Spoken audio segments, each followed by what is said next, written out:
नमस्कार दोस्तों, राज्य सेंटर में आप सभी का हार्दिक स्वागत है। आज मैं लेकर आया हूँ कक्षा 10th क्लास इतिहास यानी कि जो सामाजिक विज्ञान की परीक्षा के लिए काफी महत्वपूर्ण टॉपिक है। अगर आप मेरे चैनल पर नए हैं तो सब्सक्राइब कर लें और वीडियो को लाइक करें, शेयर करें और कमेंट जरूर करें। तो देखिए, आज का जो पहला प्रश्न है यानी कि प्रथम विश्व युद्ध, यानी कि जब विश्व युद्ध हुआ था तो उस समय रूसीकरण यानी कि देखिए रूस की पराजय, क्रांति हेतु मार्ग प्रशस्त कैसे हुआ।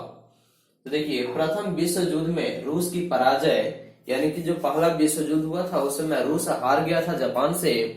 तो रूस की पराजय हेतु यानी कि मार्ग, क्रांति मतलब कि युद्ध मतलब लड़ाई की एक मार्ग, जो रास्ता जो कायम हुआ वह किस प्रकार से शुरू हुआ। प्रशस्त मतलब कि चालू हुआ, शुरू हुआ।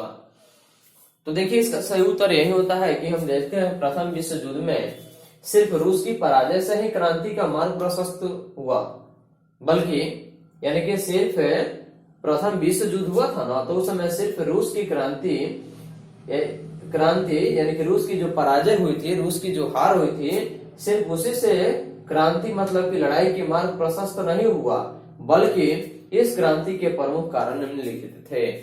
यानी कि सिर्फ हार की वजह से ही वहां यानी कि रूस में क्रांति की लहर नहीं दौड़ी, लेकिन उसके साथ साथ बहुत सारे नियम थे, बहुत सारे कानून थे, जिसकी वजह से लोग उनकी बातों को सुनने से इनकार कर दिए और अंत तक उन्होंने क्रांति के रूप धारण कर ली। और यह प्रथम विश्व युद्ध जब हुआ था उस समय किस प्रकार से परिवेश की स्थिति उत्पन्न हो गई, इस पर ध्यान से देखें।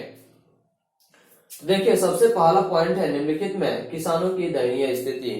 क्योंकि रूस के सम्राट जो था ना वह यानी कि लोगों के प्रति काफी सहज से अच्छा बिहेव किया करता था, लेकिन किसानों की जो दयनीय स्थिति थी वे काफी स्थिति कमजोर पड़ गई थी। क्योंकि उस समय जितने भी साहूकार लोग थे, जितने भी यानी कि बड़े बड़े उद्योग फैक्ट्री वाले थे, उद्योग के मालिक जो थे, पूंजीपति वर्ग के लोग थे, वे लोगों की स्थिति में काफी सुधार लाना नहीं चाहते थे। और किसान जो थे छोटे छोटे जमीन के टुकड़े पर अपनी गुजर बसर करके और अपने परिवार का भरण पोषण करते थे। जो खेतों से उत्पादन होता उसी से अपने परिवार की परवरिश वे किया करते थे, और वे हमेशा यानी कि ऋण मतलब कि कर्ज से दबे होते थे, जिसकी वजह से उनमें असंतोष की भावना बनी होती थी। और सरकार द्वारा यानी कि सम्राट के द्वारा अनेक प्रकार से या लोगों के द्वारा अनेक प्रकार से आम किसानों को यानी कि प्रयत्न किया जा रहा था, जिसकी वजह से लोग सहनशील नहीं हो पा रहे थे।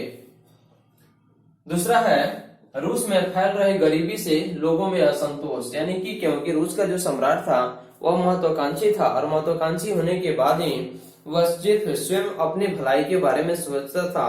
वे अपनी सुरक्षा की यानी कि जो भी स्थिति उत्पन्न होती थी उसी के बारे में वह सोचा करता था, लेकिन किसानों के या आम लोगों के हित के बारे में वह सोचना नहीं चाहता था, जिसकी वजह से यानी कि गरीबी फैलती जा रही थी। जमींदार लोग धनवान होते जा रहे थे और गरीब लोगों के शोषण करके जमींदार लोग धनवान होते और गरीब लोग और गरीब होते जा रहे थे, जिसकी वजह से लोगों में एक असंतोष की स्थिति उत्पन्न हो गई। यह कारण था। दूसरा, खूनी रविवार की घटना।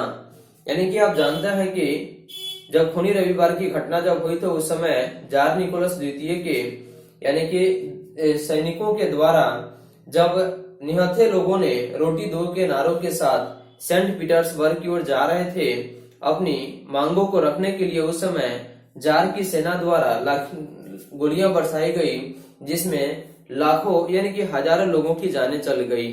वह दिन रविवार का दिन था, इसलिए उसे खूनी रविवार या लाल रविवार के नाम से जाना जाता है। क्योंकि अगर सम्राट लोगों के प्रति अगर गलत बिहेव नहीं किया होता तो उस समय असंतोष की स्थिति उत्पन्न नहीं होती। इस तरह देखा जाता है कि किसानों के साथ दुर्व्यवहार हुआ, साथ ही साथ गरीबी फैल रही थी, जिसकी वजह से लोगों में असंतोष की स्थिति उत्पन्न हो गई। उसके बाद देखा गया कि खूनी रविवार की घटना यह भी किसानों के प्रति या गरीब आम तबके के लोगों के प्रति काफी यानी कि गलत व्यवहार किया गया, जिसकी वजह से लोगों में अनेक प्रकार की समस्याओं के साथ साथ अनेक प्रकार की स्थिति उत्पन्न हो रही थी। रासपुतीन का षड्यंत्र। यानी कि यह भी ऐसा शासक था जिन्होंने सिर्फ अपनी भलाई के बारे में सोचता, यह हम किसी और को लड़ा करके यानी कि सिर्फ अपने बारे में वो आगे की ओर बढ़ने की कोशिश में रहा था। उसका षड्यंत्र जो था यह आपका प्रथम विश्व युद्ध में रूस की पराजय की क्रांति के साथ साथ अनेक प्रकार के जो क्रांति के लिए जो उत्पन्न प्रयास थे उन सभी का कारण था। उसके बाद है रूस को जापान से हारना, यानी कि रूस को जापान से हारना। तो जापान से पराजय जब रूस हुआ, यानी कि जब हार गया, तो उस समय की क्रांति जो हुई थी वह सन 1905 ईस्वी के ऐतिहासिक रूस जापान युद्ध में रूस बुरी तरह पराजित हो गया। इससे पूर्व निरंकुश जो राजशाही जो सत्ता थी वह विभिन्न मोर्चों पर अपनी विफलताओं को रूसी जनता से छिपाती रही, जिसकी वजह से लोगों में अंत तक काफी अनेक प्रकार के असंतोष उत्पन्न हो गए और एक क्रांति का रूप धारण कर लिया।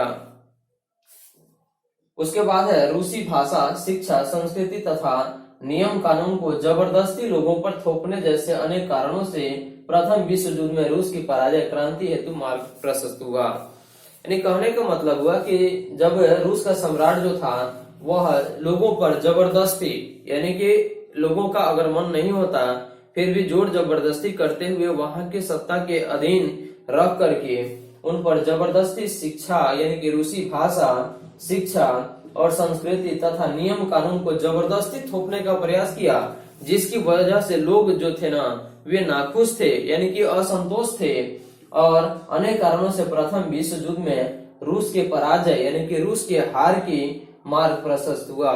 अगर रूस का सम्राट जार निकोलस जो था, अगर वह लोगों के प्रति सिर्फ अपनी महत्वाकांक्षा को पूरी करने के बदले लोगों की भलाई के बारे में सोचता या वहां के जबरदस्ती लोगों को शिक्षा, संस्कृति तथा वहां के भाषा और नियम कानून को जबरदस्ती अगर नहीं थोप पा रहा था, तब समझिए कि वहां पे रूसीकरण यानी कि रूस में पराजय की स्थिति उत्पन्न नहीं होती।